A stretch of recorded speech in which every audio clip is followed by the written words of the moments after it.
व्याख्या मुद्रां करसरसिजै पुस्तकं शङ्खचक्रे बिभ्रत्खिन्नस्फटिकरुचिरे पुण्डरीके निषण्णः अम्लानश्रीरमृतविशदैरंशभिः प्लावयन्माम् आविर्भूयादनघमहिमा मानसे वागधीशः दोभिर्युक्ता चतुर्भिः स्फटिकमणिमयी मक्षमाला दधाना हस्ते नैकेन पद्मं सितमपि शुकं पुस्तकं चापरेण भासा कुन्देन्दुशङ्खस्फटिकमणिनिभा भासमाना समाना सा मे वाग्देवतेयं विलसतु मम वदने सर्वदा सुप्रसन्ना। संस्कृत शौर्यम् इति आमुखपटले सम्बद्धाः समेऽपि विद्वांसः समेऽपि जिज्ञासवः छात्राः सहृदयाः सज्जनाः एतस्य संस्कृत शौर्य आमुखपटलस्य संस्थापकः प्रबन्धकश्च डॉक्टर राजकुमारः समेषां स्वागतं वर्तते एतस्मिन् महाभाष्य व्याख्याने। ह्यस्तने इन्दि भवतीभ्यां च इति सूत्रं यावत् व्याख्यानं जातम्। अद्य मृड मृद गुध कुश क्लिशवद वस इति सूत्रस्य महाभाष्य व्याख्यानं पूर्वं प्रवर्तते। अनन्तरम् अन्यस्य सूत्रस्य व्याख्यानं भविष्यति। एतस्य सूत्रस्य अर्थः भवति मृड धातोः मृद धातोः गुध धातोः कुश धातोः क्लिश धातोः वद धातोः वस धातोः परः यः अक्त्वा प्रत्ययः सः कित् भवति। अत्र कित् करणं किमर्थम्? अक्त्वा तु स्वयमेव कित् वर्तते। एतेभ्यः धातुभ्यः परः अक्त्वा प्रत्ययः कित् भवति तस्य कथनस्य किं तात्पर्यं वर्तते? वस्तुतः अग्रे एकं सूत्रं वर्तते नक्त्वा सेट् इति। सेट् अक्त्वा कित् न भवति। तत् सूत्र विषयम् आलक्ष्य एव एतत् सूत्रं प्रवर्तते यत् मृड मृद गुध कुश क्लिश वद वस् एतेभ्यः धातुभ्यः परः यः क्त्वा प्रत्ययः सः कित् भवति।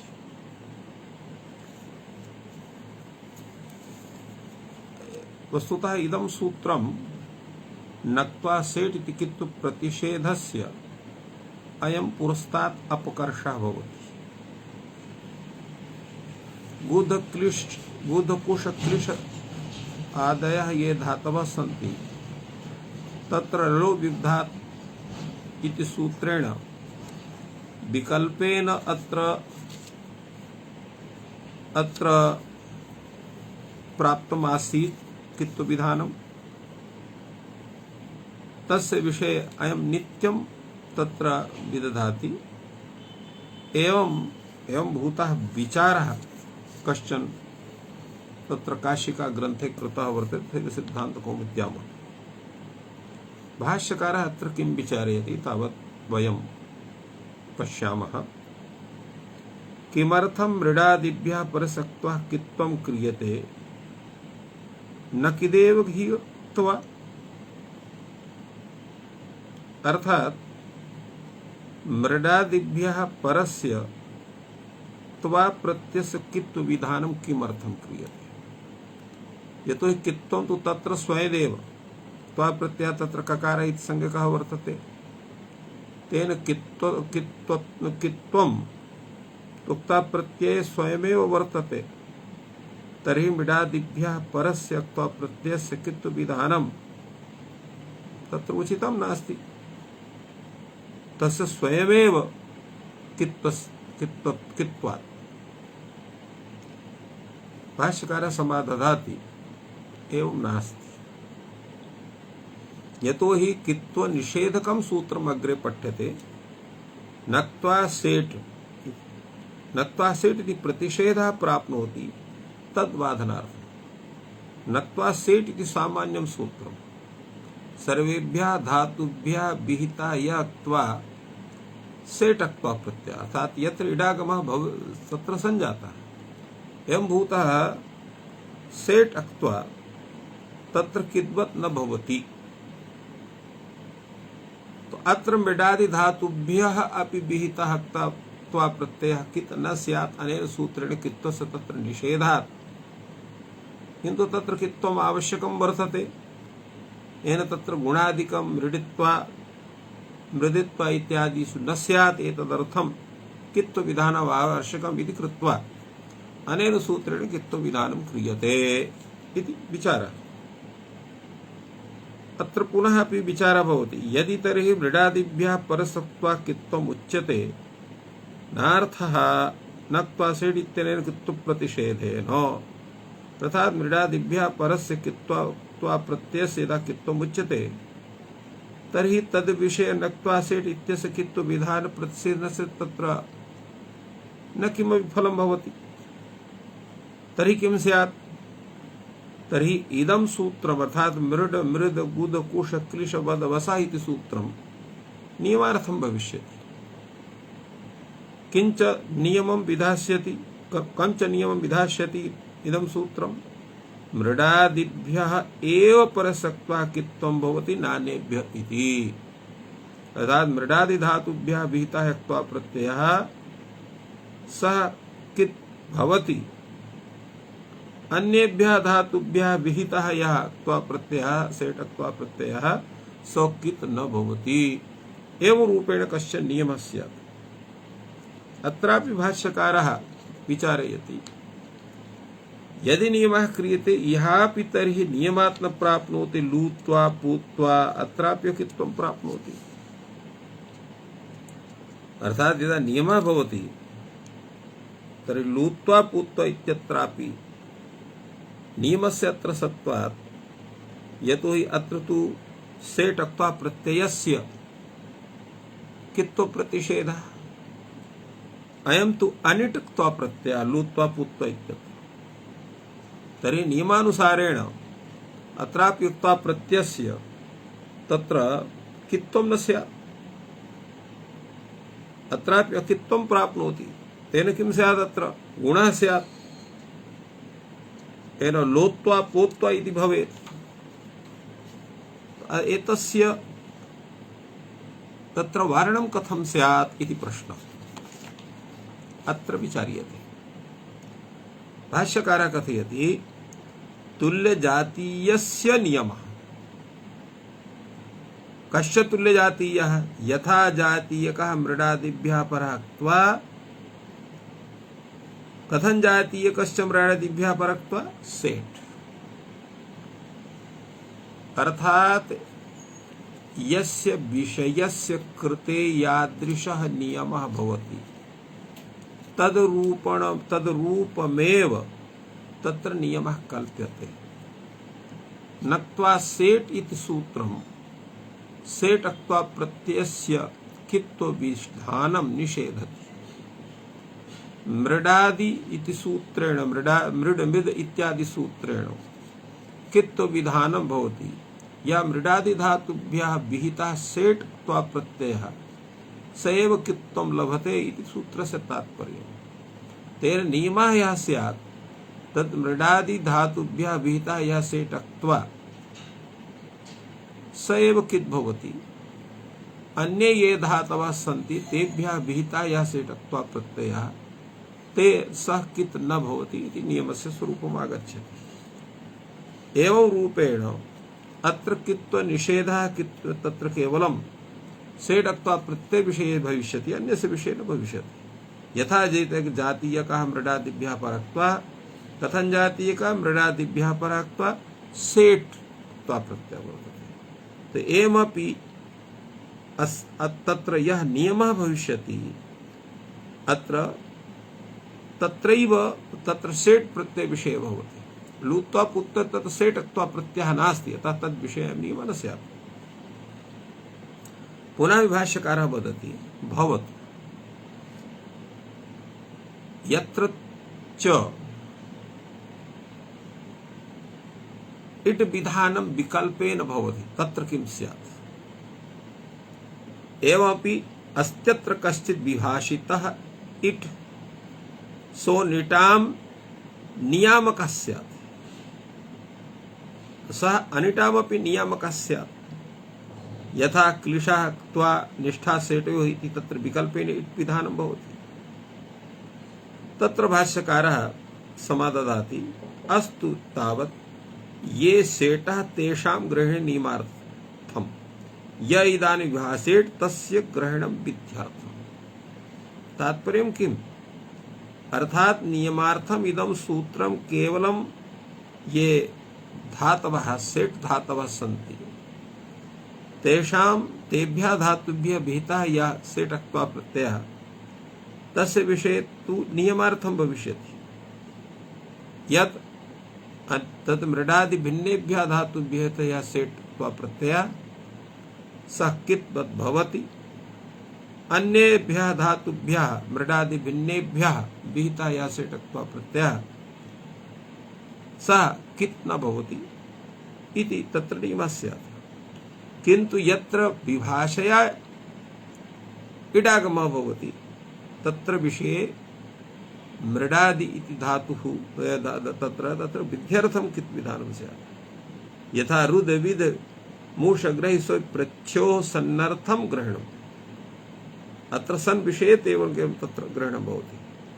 अतः किदेव अक्त्वा तत्र अयं नियमः भवति किदेव अक्त्वा अर्थात् अक्त्वा प्रत्ययः तत्र किदेव भवति एतस्मिन् विषये। एवं भूतः कश्चन विचारः अत्र एतस्मिन् सूत्रे महाभाष्ये विहितः वर्तते। अग्रे अपरं सूत्रं वर्तते इको झल इति। इको झल इति सूत्रस्य अर्थः भवति तत्र अत्र इको झल इत्यत्र रुद विद मूष ग्रहि स्वपि प्रच्छा संस् इति सूत्रेण सन इत्यस्य अनुवर्तनं भवति। अथ च यत्र अक्त्वा प्रत्ययस्य मृड मृद गुध किश क्लिश वद वसः इति सूत्रात् यक्त्वा प्रत्ययस्य अत्र अनुवर्तनं भवति तस्य निवृत्तिः भवति। तेन एतस्य सूत्रस्य अर्थः निष्पद्यते इगान्तात् धातोः परः यः झलादि सन् सः किद्वत् भवति। अत्र झल इति सन् प्रत्ययस्य विशेषणम् अत्र तदादि विधि भवति तेन झलादि सन् किद् भवति इति सूत्रस्य तात्पर्यम् आयाति। अत्र एतस्य उदाहरणमत्र दत्तं वर्तते चिचीषति तुष्टुषति चिकीर्षति इत्यत्र। अत्र चीचयने धातोः चेतुमिच्छति स्तुये धातोः स्तोतुमिच्छति इति विग्रहे अत्र सन् प्रत्यय कृते सति अत्र सनः कित्व विधानात् गुणस्य निषेधः भवति तेन चिचीषति तुष्टुषति।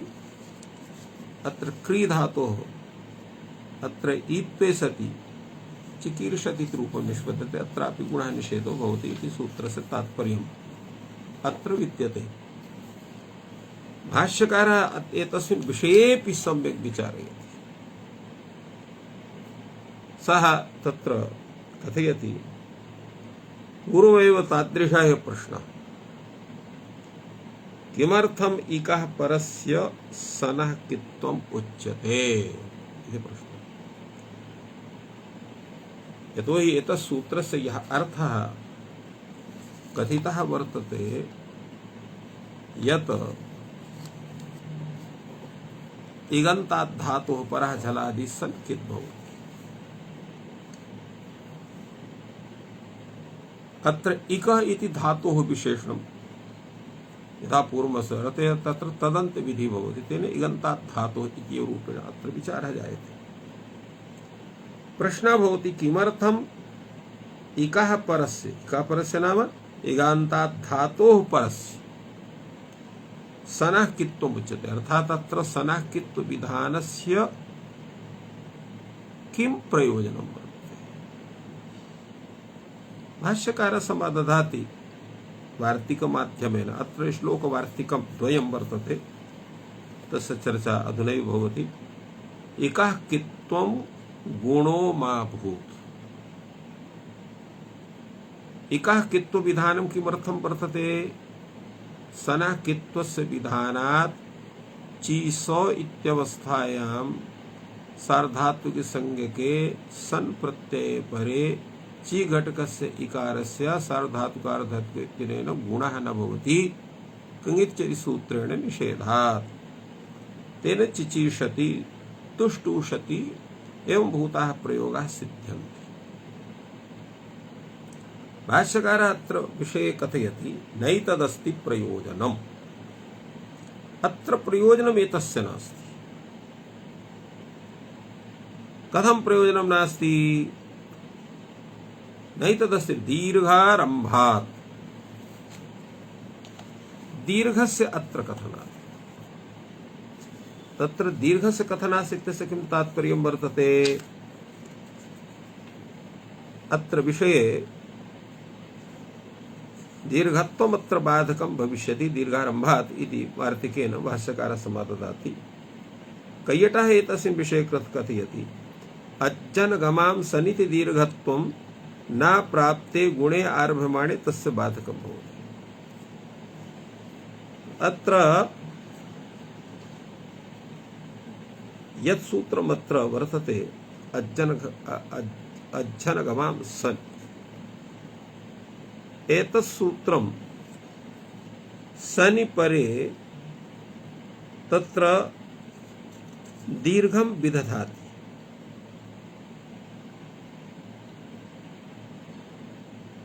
अत्र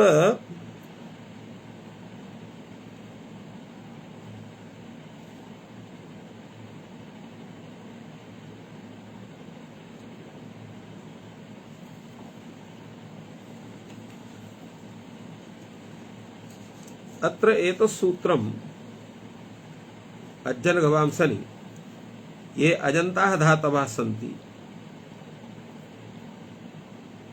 तो अजन्तानां धातोः हन् धातोः अजादेश गमेश धातोः दीर्घः स्यात् झलादौ सनि। तो अत्र झलादि सन् परे चिचीषति तुष्टुषति इत्यत्र ची घटकस्य इकारस्य तु घटकस्य उकारस्य च दीर्घः भवति। तो दीर्घस्य विधानस्य अत्र सत्वात् दीर्घ विधान सामर्थ्यात् अत्र स्वयमेव गुणः न स्यात्। दीर्घत्वम् अत्र बाधकं भविष्यति दीर्घारम्भात्। अर्थात् अज्जनगमां सन् इति सूत्रेण यत् दीर्घ विधानं भवति, तो दीर्घ विधान सामर्थ्यात् तत्र गुणः न भविष्यति। कथम्? येन न प्राप्ते यो विधिरारभ्यते सतस्य बाधको भवति इति नियमः। अत्र न प्राप्ते गुणे आरभ्यमाणे दीर्घत्वं तस्य बाधकं भवति इति रूपेण अत्र गुणः न स्वयमेव भविष्यति। अतः सनः कित्व विधानम् अत्र आवश्यकं नास्ति इति कथनं वर्तते भाष्यकारस्य। पुनः अत्र समाधानं भवति कृते भवेत्। भवतु नाम दीर्घ विधानं गुणस्य बाधकं भविष्यति, किन्तु द्वित्वादि कार्ये कृते सति चिचिष इत्यवस्थायां यदा गुणोऽपि प्राप्नोति दीर्घोऽपि प्राप्नोति तत्र गुणं प्रवाद्यते दीर्घा भवति तेन चिचीष इति जायते। किन्तु चिचीष इत्यवस्थायां पुनः गुणस्य प्राप्ति भवितुमर्हति। तत्र कथं तत्र विचारः स्यात्, अर्थात् तस्य वर्णनं कथं स्यात् चेत् इको झल् इति सूत्रेण कित्व विधानं क्रियते तर्हि किङिति चेत् सूत्रेण गुणस्य निषेधः तत्र गुणविधानो न भवति। चिचीषति तुष्टुषति इत्यादि प्रयोगाः सिद्ध्यन्ति। किन्तु अत्रावधेयं भाष्यकारः कथयति यत्र कात्यायनानुसारमेव अनर्थकम एवं सति दीर्घत्वं स्यात्। अर्थात दीर्घे कृतेपि चेत् अत्र गुण विधानं सार्वधातुकार्धातुक इति सूत्रेण स्यात् तर्हि अज्जनगमां सन् इति सूत्रेण यद् दीर्घ विधानं जातं तच्च व्यर्थं स्यात्। अर्थात दीर्घ विधानस्य कुत्रापि श्रवणमेव न स्यात्, फलतः तद् विधानं व्यर्थं स्यात्। अनर्थकम एवं सति दीर्घत्वं स्यात् यतो हि शास्त्र पूर्वकात् प्रयोगात् धर्मः न तो शास्त्र प्रवृत्ति मात्रम्। अर्थात शास्त्रेण यत् कार्यं भवति तस्य कार्यस्य संस्थितिः प्रयोग समये भवेन्नाम। एवं नास्ति शास्त्र प्रवृत्ति स्यात् तस्य किमपि फलं भवेन् वा न भवेत् इति तात्पर्येण एवं नास्ति। अर्थात दीर्घ विधानं चेत् वर्तते दीर्घश्रवणं तत्र भवेत्।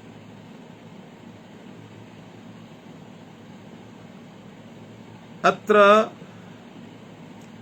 एवं वक्तुं शक्यते ह्रस्वार्थमिति।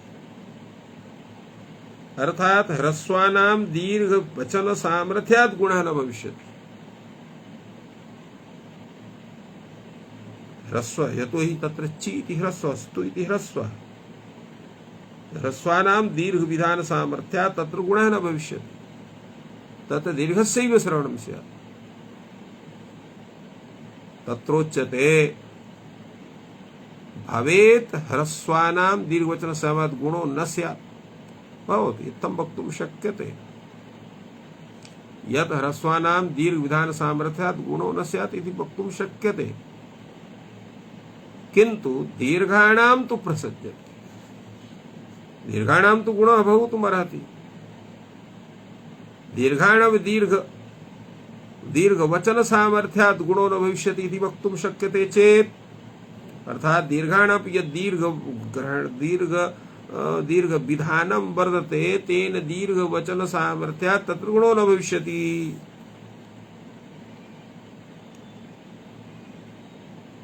तत्रोच्यते न दीर्घाणां दीर्घाः प्राप्नुवन्ति।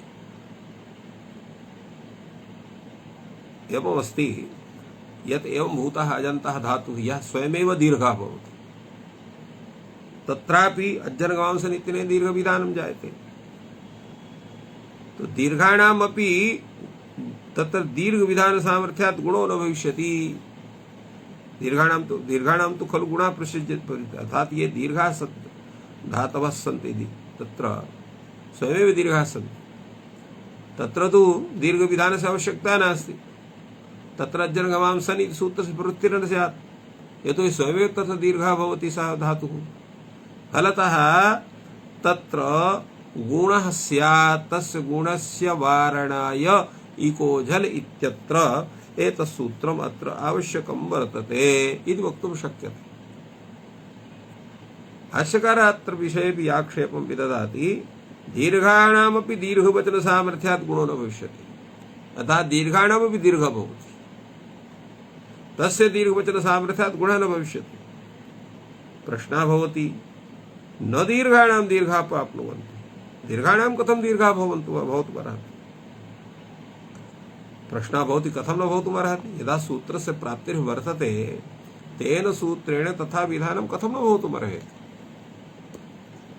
प्रश्नः उचितः वर्तते। किन्तु भाष्यकारः कथयति न हि भुक्तवान् पुनः भुक्ते कृतश्रमश्रुश्च न पुनः श्मश्रूणि कारयति। अर्थात यह पूर्वं सम्यक्तया भोजनं कृतवान्, पुनः सः तत्र भोजनं न करोति। कथं? भोजनस्य फलं किम् अस्ति? तृप्तिफलं भोजनं। फले संपन्ने पुनः न प्रवर्तते कश्चन। यदा तस्य उदरस्य संपूर्ति सम्यक्तया संजाता बुभुक्षा तत्र किंचिदपि नास्ति सः प्रेर्यमाणोऽपि न भुङ्क्ते एवं यः तत्र श्मश्रु कृतवान् वर्तते पुनः तत्र श्मश्रु करणं न विदधाति अत्र पुनः उच्यते न च पुनः प्रवृत्तिरपि दृष्टा किन्तु एवं नास्ति कदाचित् इत्थमपि भवति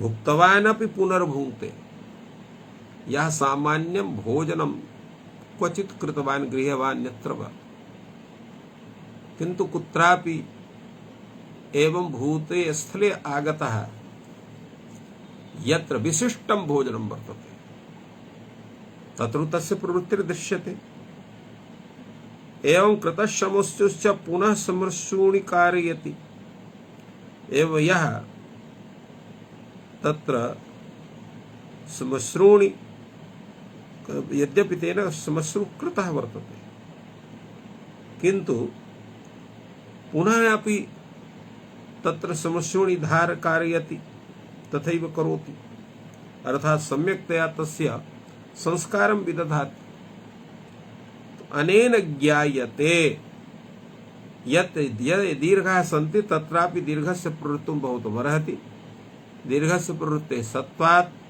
दीर्घवचन सामर्थ्यात् तद्गुणः न भविष्यति पुनः इको जल इति सूत्रम् आवश्यकं नास्ति इति तात्पर्यम् भाष्यकारः पुनः अपि वार्तिकरीत्या विदधाति व्याख्याति सूत्रमिदं सामर्थ्याद्धि पुनर्भाव्यम् सामर्थ्यात् ही पुनः प्रवृत्तिर्भवति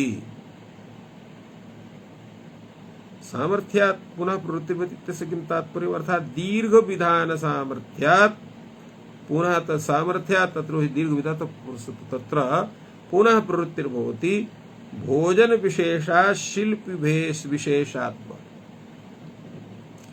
अर्थात् अत्र तत्र विशिष्टं भोजनं यत्र वर्तते तत्र पुनः भोजनस्य प्रवृत्तिर्भवति एवं कश्चन नापितः एवं भूतः वर्तते यः श्मश्रूणां संस्कारं सुष्ठुतया विदधाति पुनः श्मश्रुकरणं तेन क्रियते एवमेव अत्र दीर्घाणां पुनर्दीर्घवचने तत्र एवं तत्र वक्तुं शक्यते भवतु नाम यः भुक्तवान् तस्य पुनः तत्र प्रवृत्तिर्भवति विशिष्ट भोजन विषये एवमेव तत्र शिल्पि विशेषस्य सत्त्वात् अर्थात् विशिष्टस्य नापितस्य सत्त्वात् कृतश्रमो श्मश्रुश्चापि पुनः श्मश्रूणि करोति किन्तु अत्र भिन्नः विषयः दीर्घाणां पुनः दीर्घत्ववचने किंचित् न किंचित् प्रयोजनमस्ति यदत्र चिचीषति इत्यत्र अत्र ह्रस्वः वर्तते दीर्घः भवति क्वचित् तत्र एवं भूतः धातुः यः दीर्घः स्वयमेव भवति यथा लू धातु कू धातु लूय छेदने अत्र लू धातु तत्र दीर्घः तो लुलूषति अत्र पुनः अत्र दीर्घः स्यात् अज्जनगम इत्यादि सूत्रेण तर्हि अत्र किंचित् किं नवीनं स्यात् यादृशः दीर्घः लू इति वर्तते तादृशः दीर्घः तेन सूत्रेण अपि स्यात् तो दीर्घाणां पुनर्दीर्घत्ववचने तत्र किंचित् प्रयोजनं नास्ति यतोहि शास्त्रस्य प्रवृत्तिर्कथं भवति यत्र किमपि कार्यं भवति तदा किंचित् नावीन्यम् आयाति अकृतकारी खल्वपि शास्त्रम् अग्निवत् यत्र कार्यं न वर्तते तत्र कार्यं करोति यथा अग्निवत् अग्नितुल्यं यथा अग्निः कस्य दहनं विदधाति यत् अदग्धं भवति अदग्धं दहत्यग्निः नहीं भस्मं दहति अग्नि एवमेव यत्र दीर्घ स्वयमेव वर्तते प्रकृत्यैव वर्तते तत्र दीर्घ विधानं न कर्तुं तत्र किंचित् तत्र नवीनं न स्यात् इति कृत्वा अत्र दीर्घः न भवितुमर्हेत् इति प्रश्नः तत्र विचारः एतस्य विषये भाष्यकारः कथयति दीर्घाणामपि दीर्घवचने एतत् प्रयोजनं गुणो मा भूत्। अतः दीर्घाणां दीर्घविधान विषये प्रयोजनं वर्तते गुणनिषेधः। तत्र दीर्घाणां तत्र दीर्घवचन सामर्थ्यात् अत्र गुणो न भवति इति निषेधस्य तात्पर्यम् आगच्छति। कृतकार्य खल्वपि शास्त्रं पर्जन्यवत् एवमपि नास्ति यत्र किमपि नूतनं कार्यं भवति तत्रैव शास्त्रं प्रवर्तते। पर्जन्यवत् लक्षणानि प्रवर्तन्ते इति नियमः। यथा तत्र पर्जन्यः जलस्थलेऽपि वर्षति निर्जले स्थलेऽपि वर्षति, तत्रैव एतानि शास्त्राणि दीर्घविधायकानि वा ह्रस्वविधायकानि वा तत्र यत्र दीर्घः भवति तत्रापि कार्यं कुर्वन्ति, यत्र दीर्घः न भवति तत्रापि दीर्घादि कार्यं कुर्वन्ति। तो पर्जन्यः यावत् नूनं पूर्णं च सर्वम् अभिवर्षति। यत्र ऊनं वर्तते तत्रापि पर्जन्यः वर्षति, यत्र पूर्णं वर्तते तत्रापि पर्जन्यं वर्षति। यथा मो राजसमः को इति सूत्रे यद्यपि अत्र समः तत्र मकारः वर्तते, तथापि अत्र समः मकारस्य स्थाने मकारः भवति, मकारस्य तत्र सत्वादपि। एवमेव यद्यपि ह्रस्वानां दीर्घः भवति तथैव दीर्घाणामपि दीर्घः भवति। ये तत्र येन न प्राप्ति न्यायेन दीर्घेण गुणः बाधितः भवति।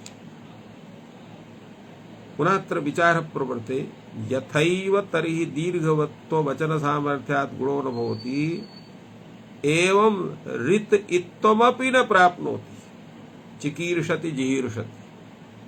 अत्र ह्री धातुः क्री धातुः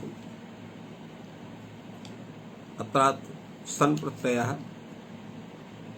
द्वित्वादिकारे सति ची क्री स जिर्हि स इत्यत्र ऋते धातोः इत्यनेन इत्त्वे दीर्घे च कृते सति चिकीर्ष जिहीर्ष इति जायते।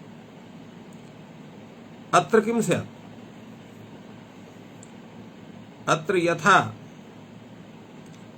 तत्र गुणः न भवति दीर्घवचन सामर्थ्यात् तथैव दीर्घवचन सामर्थ्यात् अत्र रीत इद्धातो इत्यनेन तत्र इत्त्वमपि न स्यात्।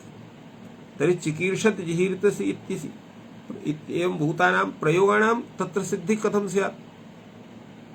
अत्र उच्यते हृदित्वं दीर्घ संश्रय न अकृते दीर्घे रीत इत्त्वं प्राप्नोति। किं कारणं? रीत इत् इत्युच्यते।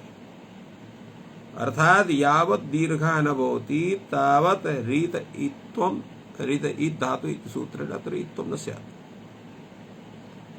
यतोहि दीर्घस्य रीकारस्य स्थाने एव इत्त्वं जायते। दीर्घविधानानन्तरमेव इत्त्वस्य प्राप्तिः। तर्हि इत्त्वस्य सम्पूरकमेव दीर्घविधानं तत्र वर्तते। फलतः दीर्घविधानं इत्त्वस्य निवर्तकं न भवितुमर्हति इति तत्र विचारः। न कृते दीर्घरीतित्वं किं कारणं? रीत इत्युच्यते इति भाष्यकारः समाहितवान्। एवमेव भवेद् ह्रस्वानां न कृते दीर्घरीतित्वं स्यात्। दीर्घाणां तु खल्व कृतेऽपि दीर्घत्वरीतित्वं प्राप्नोति। तत्र विचारः भवति।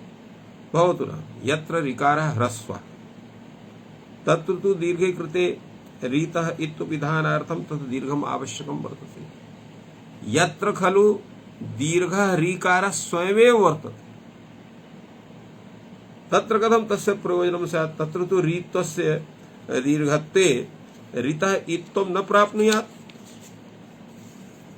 अत्रोच्यते दीर्घाणां न कृते दीर्घे अर्थात दीर्घाणामपि न कृते दीर्घे ऋतत्वं प्राप्नोति। यदा दीर्घत्वेन गुणो बाधितः ततः उत्तरकालं हृदित्वं भवति।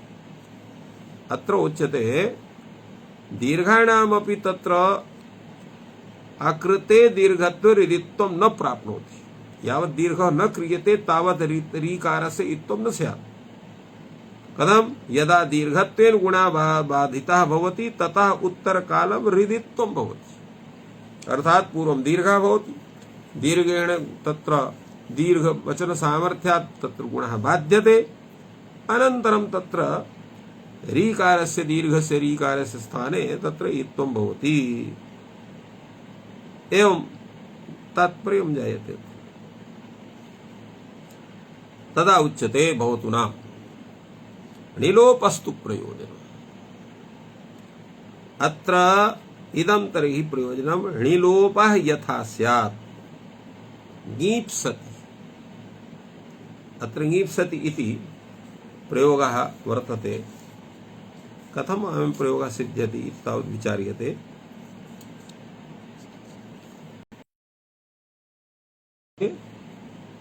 णिच् प्रत्ययस्य अनन्तरं तत्र पुगागमे सति ज्ञापयति, ज्ञापयतः, ज्ञापयन्ति इति भवति। तो ज्ञापयितुम् इच्छति इति विग्रहे अत्र सन् प्रत्ययः ज्ञापिसो इति भवति। ज्ञापिसो इत्यवस्थायाम् अत्र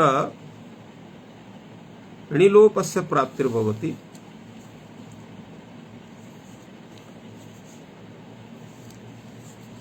अत्र एवमेव इत्वस्यापि प्राप्तिर्भवति। यदा कित्व विधानं न क्रियते तदा यथा गुणस्य निषेध असत् तत्र कित्व विधानं तत्र गुणवत् णिलोपस्यापि विशेषाभावात् तत्र दीर्घत्वं बाधकं स्यात्। अर्थात् यदा कित्वं न क्रियते यथा दीर्घः गुणस्य बाधकः भवति तथैव णिलोपस्यापि बाधकः स्यात्। तेन णिलोप विधानार्थम् अत्र कित्करणं क्रियते। यदा कित्करणं क्रियते तदा गुणस्य निषेधः भवति, णिलोपः भवति, अनन्तरम् ईत्वादिकार्ये कृते सति गीप्सति रूपं जायते। अत्र भाष्यकारः कथयति असति कित्ते गुणवन् णिलोपस्यापि विशेषाभावात् दीर्घत्वं बाधकं स्यात्। एवं कैयटः एतस्य व्याख्यानं कृतवान्। भाष्यकारः अत्र पुनः विचारयति क्वास्ताः क्व निपातितः क्व कित्वं क्व णिलोपः को वा अभिसंबन्धः यत् सति कित्वे णिलोपः स्यात् असति कित्वे न स्यात्। अर्थात तत्र एवं भूतं स्वरूपं कुत्र वर्तते यत् सति कित्वे णिलोपः भवति असति कित्वे न भवति। कथं भूतः एवं रूपेण कश्चन निपातः वर्तते यत् सति कित्वे णिलोपः स्यात् अकित्वे न स्यात्। क्व कित्वं क्व णिलोपः क्व इति रूपेण कित्वं वर्तते यत्र कित्वस्य सत्त्वात् तत्र णिलोपः भवति यत्र न भवति। अथवा कः एवं भूतः अभिसंबन्धः यत् सति कित्वे णिलोपः भवति असति कित्वे न भवति। एतस्मिन् विषये भाष्यकारः कथयति एषः अभिसंबन्धः यत् सति कित्वे सावकाशत्वं दीर्घत्वं परत्वात् णिलोपो बाधते। अर्थात् यदा कित्व विधानं भवति तदा दीर्घः सावकाशः भवति। दीर्घः सावकाश तत्र यदा दीर्घः सावकाशः भवति तदा परत्वात् तत्र णिलोपः जायते। यदा कित्वं न भवति तो असति कित्वे दीर्घः अनवकाशः भवति। तथा यथा तत्र गुणं बाधते एवं णिलोपमपि बाधयति तदा णिलोपस्य प्रवृत्तिर्न स्यात्। अत्र उच्यते एवं नास्ति। दीर्घस्य अवकाशः कुत्र वर्तते चिचीषति तुष्टुषति इत्यत्र दीर्घः भवति। गीप्सति इत्यत्र उभयोः प्राप्तिर्भवति, दीर्घस्यापि प्राप्तिर्भवति, णिलोपस्यापि प्राप्तिर्भवति। तो एतस्याम् अवस्थायां विप्रतिषेधे परम कार्यम्, तुल्यबल विरोधे परम कार्यं स्यात्, अत्र तुल्यबल विरोधः आगच्छति। तर्हि अत्र परत्वात् णिलोपः स्यात्, अतः कश्चन दोषः न भवति। भाष्यकारः एतस्मिन् विषये पुनः वदति, असत्यपि कित्ते सावकाशं दीर्घत्वम्, अर्थात कित्वं विनापि दीर्घस्य सावकाशत्वं वर्तते। कुत्र अवकाशः अत्र उच्यते, तत्र इस भावः निमित्सति प्रमित्सति अत्र वर्तते। यतु अत्र सनि मीमा घु रभ लभ शक पत पद पदा मच इस इति सूत्रेण अत्र इस विधानम् अत्र चरितार्थं वर्तते, निमित्सति प्रमित्सति इत्यत्र। मीनात् मिनोत् इति सूत्रेण अत्र दीर्घे कृते मी ग्रहणे तत्र ग्रहणं यथा स्यात् एवं रूपेण तत्र तादृशः व्यवहारः दृश्यते। एवमेव यथैव तर्हि असत् कित्ते सावकाशं त्वं दीर्घत्वम्, अर्थात कित्ते अभावेपि यथा सावकाशं दीर्घत्वं वर्तते, तदा परत्वात् णिलोपः बाधकः स्यात्, णिलोपः तस्य बाधकः भवति दीर्घस्य। एवं गुणोऽपि बाधेत्, यथा णिलोपः बाधते दीर्घत्वं गुणोऽपि बाधेत्, अतः कित्करणम् आवश्यकम्। अतः इकोझल् इति सूत्रेण यत् कित्करणं क्रियते तद् आवश्यकं वर्तते। फलतः तत्कथनम् एवं भूतानां प्रयोगाणां सिद्धे आवश्यकं वर्तते। इत्थम् इकः कित्वं गुणो मा भूत्, दीर्घारम्भात् कृते भवेत्, अनर्थकं तु ह्रस्वार्थं दीर्घाणां तु प्रसज्यते। सामर्थ्याद्धि पुनर्भाव्य वृद्धित्वं दीर्घ संश्रयं, दीर्घाणां नाकृते दीर्घे णिलोपस्तु प्रयोजनम्। तत्र एवं भूतं यथा पूर्वमस्माभिः कथितं श्लोकवार्तिकद्वयम् एतस्मिन् सूत्रे वर्तते। एतस्य व्याख्यानं सम्यक्तया भगवता भाष्यकारेण एतस्य सूत्रस्य प्रयोजनपुरस्सरं व्याख्यानं कृतवान्। अनन्तरं सूत्रं वर्तते हलन्ताच्च इति सूत्रम्, तस्य विषये वयं चिन्तयामः। हलन्ताच्च इति यत् सूत्रं वर्तते, अत्रापि इकः अत्र इकः झल् इति सम्पूर्णं सूत्रम् अनुवर्तते। सन् इत्यस्यापि अनुवृत्तिः वर्तते, किद्वद्भावस्यापि अनुवर्तते। अत्र हलन्ताच् इति सूत्रे यः अन्तशब्दः सः समीपार्थकः वर्तते। अत्र काशिकाकारः कथयति समीपवचनः अन्तशब्दः। अत्र समासः हलन्ताच्च इत्यत्र हल चासौ अन्तश्च इति हलन्तः, तस्मात् हलन्तात्। एतस्य अर्थः भवति इगन्तात् इक समीपात् धलः परः यः सन्, कथं भूता सन् झलादिः सन् सः कित् भवति, अर्थात् किद्वत् भवति इत्यर्थः। एतस्य तत्र प्रयोजनं काशिकायां विभित्सति बुभुत्सते एवं रूपेण तत्र वर्तते। अत्रापि कश्चन विचारः भगवता भाष्यकारेण सम्यक्तया एतस्मिन् सूत्रे विहितं वर्तते, विहितो वर्तते। अत्र अयुक्तोऽयं निर्देशः, कथं हि इको नाम हलन्तः स्यात् अन्यस्य अन्यः। अत्र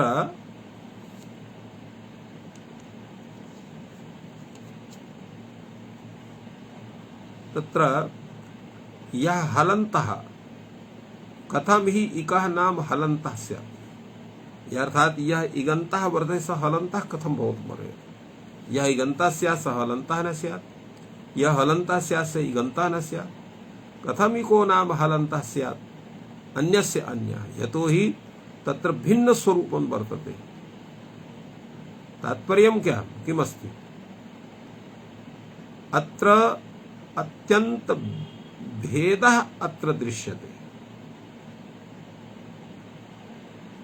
किंतु अवयवैनोः स्थिति किं भवति? तत्र भेद विवक्षा भवति, अभेद विवक्षा अपि भवति। कथं? यदा तत्र तन्तूनां पटः एवं रूपेण अत्र भेद विवक्षा जायते, अभेद विवक्षा भवति, तन्तवः पटी भवन्ति। तो एवं रूपेण यत्र अवयवयोः तत्र भेद विवक्षा भेद पुनरपि दृश्यते। यत्र अत्यन्तः भेदः तत्र तु एवं रूपेण अभेदस्य ज्ञानं न भवति। तो अत्र यः हलन्तः सः इगन्तः कथं स्यात्? अत्र इगन्तात् इक् समीपात् धलः परः झलादि सन्कित् भवति, एवं रूपेण अर्थः भवतः कृतः वर्तते, सः कथम् एवं भूतः अर्थः वर्तते। अतः अयं निर्देशः अयुक्तः युक्तिसङ्गतः नास्ति इत्यर्थः। पुनः तत्र आक्षेपः भवति, कथं तर्हि निर्देशः कर्तव्यः? भवतु न, कथं भूतः अत्र निर्देशः तत्र कृतः स्यात्? भाष्यकारः कहते इगवतः हलः एवं हलन्ताच्च, अर्थात एवं भूतः हलन्तः शब्दः धातु भवेत् या इगवान् भवति। तो इगवान् इति कृत्वा इगवान् यः वर्षः हलन्तः भवितुम् अर्हति। यदा तत्र तस्मिन् विषये प्रश्नः भवति, यदा इग्वान् हलः इत्युच्यते तर्हि तत्र इयक्षति इत्यत्र अत्र यज धातुः वर्तते। तो यज इत्यत्र यक्षति, यज यज ययज यज सा अत्र सनता इति इत्वे यज सा जकारस्य तत्र षत्वे कखश क्षत्वे इत्यादि यक्ष इति भवति, तेन यक्षति इति जायते। अत्र यक्ष इति इवान् धातु भवति, हलन्तः अपि भवति, तस्मात् परः सन् यथा कित् स्यात्? सति कित् अत्र सम्प्रसारणस्य प्रसङ्गे स्यात्, वचिष्य विद्यानं कित् इति सम्प्रसारणस्य स्यात्। तो अत्रापि दोषः स्यात्। एवं तर्हि युगुपधात् हलन्तात् इति वक्ष्यामि, अर्थात युगुपधः यः धातु भवति स यश्च हलन्तः स्यात्, एवं भूतः तत्र सूत्रस्य स्वरूप भूतं सूत्रस्वरूपं करणीयम्। तदा उच्यते भवतु न, इत्थं तु भवितुम् अर्हति, किन्तु एवमपि दम्भेन न प्राप्नोति, सूत्रं च भिद्यते। यतो हि दम्भधातु अस्ति, दम्भधातोः तत्र धिप्सत् इति प्रयोजनं तत्र वर्तते। यत्र दम्भ इच्छ इति इत्वे सति तत्र धिप्सत् इति प्रयोगं भवति, तथा तत्र प्रतिपादितं वर्तते। तत्र दम्भधातोः इति सति तत्र कार्यकृते धिप्सति धीप्सति दिदं भिषति एवं रूपाणि एवं भूतानि तत्र उदाहरणानि तत्र दत्तानि सन्ति दम्भ इच्छ इति सूत्रे। अत्र यतो हि दम्भ धातुः तत्र युगुपधः नास्ति, तर्हि तत्र एतस्य सूत्रस्य तत्र एवं भूतः अर्थः एतस्य सूत्रस्य स्वीक्रियते चेत् तर्हि धिप्सत् इति प्रयोगः सिद्धः न स्यात्। अपि च सूत्रस्वरूपमपि भिन्नं स्यात्, सूत्रं च भिद्यते। अतः एव तत्र दोषद्वयस्य सत्त्वात् युगुपधात् हलन्तात् इति सूत्रस्य स्वरूपं न वक्तुं शक्यते। अत्रोच्यते यथा न्यासमेव अस्तु, अर्थात् हलन्ताच्च इत्येव न्यासः अस्तु सूत्रस्य। पुनः प्रश्न अनुचोक्तम् अयुक्तोऽयं निर्देशः, भवता एव तत्र निर्देशः तत्र शोभनः नास्ति, यतो हि अत्र यः कथं युको नाम हलन्तः स्यात्, यः इगन्तः वर्तते सः हलन्तः कथं स्यात् इति विषये तत्र विचारः भवति। भाष्यकार समझना युक्तः अत्र अयुक्तः नास्ति निर्देशः कथम यतो हि अयम अंत शब्दः यः वर्तते सः अयम अंत शब्दः अस्त्येव अवयववाची अवयववाची वर्तते तद यथा वस्त्रान्तः वसनान्तः अर्थात वस्त्रस्य अन्त्यावयवः वसनस्य अन्त्यावयवः वस्त्रावयवः वसनावयवः इति तत्र अर्थः गम्यते। तो यथा अंत शब्दः अवयवार्थे वर्तते तथैव सामीप्यवाची अपि वर्तते तथा प्रयोगः लोके दृश्यते।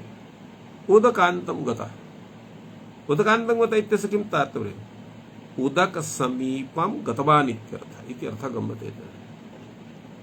एवमेव यतो हि तत्र अंत शब्दः केवलम् अवयववाची नास्ति अन्त्यवाची अपि वर्तते समीपवाची अपि वर्तते। तो तस्य समीपवाचिनः अंत शब्दस्य सत्वात् अत्र अंत शब्दः समीपार्थकः गृह्यते। अतएव एतस्य इक समीपात् झलः परः यः झलादि सन् स कित् भवति इत्यर्थः तस्य निष्पद्यते। तो अत्रापि भवतु नाम एवं भूतः अर्थः भवद्भिः क्रियते तर्हि दम्भेः तत्र कथं स्यात् यतो हि अत्र इक् समीपः हल् न तस्मादुत्तरः सन् वर्तते यस्मादुत्तरः सन् वर्तते न सो इक् समीपे वर्तते दीप्सत् इत्यादि कथं स्यात् अत्र। एवं तर्हि दम्भेर् हल ग्रहणस्य जातिवाचकत्वात् सिद्धम् यतो हि अत्र दम्भ इत्यत्र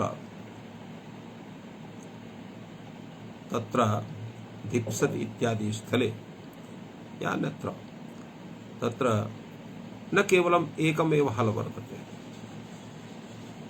यत्र हल समूह वर्तते हल समूह सत्वात् इक् समीपात् धलः परः अव्यवहितः तत्र सन्नास्ति झलादि सन्नास्ति इत्यादि दोषः। अत्रोच्यते अत्र हल शब्दः न केवलं तत्र एकस्य हलः वर्णस्य वाचकः अपितु हल्त्व जातेः वाचकः वर्तते। तो अत्र हल्त्व जातेः निर्दिश्यते तर्हि अनेकेषु हल्सु सत्स्वपि सर्वत्र हल जातिः एकैव वर्तते। अतः अत्र हल जाति निर्दिश्यते एक इकः उत्तराया हल जातिः तस्मात् परायः झलादि सन् स किद्वद्भावं लभते। एवं रूपेण चेत् विचारः भवति तर्हि न कश्चन दोषः। इत्थं भूयान् विचारः हलन्ताचिति सूत्रे विहितः वर्तते यतो हि यत् अग्रे सूत्रं वर्तते लिङ् सिचावात्मनेपदेषु तत्र भूयान् विचारः समयश्च अल्पीयान् इति कृत्वा अत्र विरम्यते। सर्वेभ्यो नमः। जयतु संस्कृतं जयतु भारतम्।